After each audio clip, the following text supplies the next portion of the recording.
شیخ عبد القادر جیلانی رضی اللہ تعالیٰ عنہ کے والد کا ایک انوکھا واقعہ کہ ایک سیب ندی میں بہتا ہوا آ رہا تھا تو حضرت اس سیب کو اٹھا کر کھا لیے۔ پھر دل میں خیال آیا کہ یہ ناحق بغیر اجازت کے میں نے کھا لیا، یہ غلط ہے۔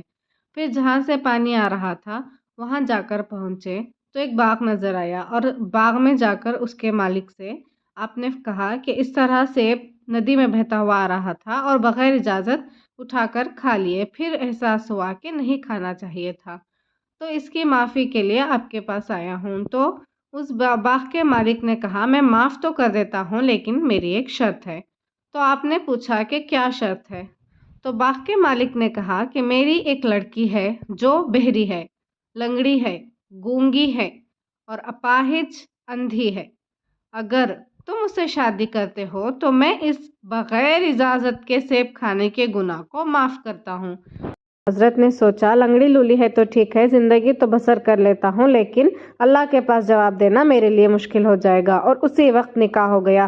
حضرت جب پہنچے بیوی کے پاس تو کیا دیکھتے ہیں کہ چاند کا ٹکڑا، خوبصورت، بہترین ہاتھ، بہترین پاؤں، زبان سیدھی اور پیاری آنکھیں، کانوں سے سننے والی۔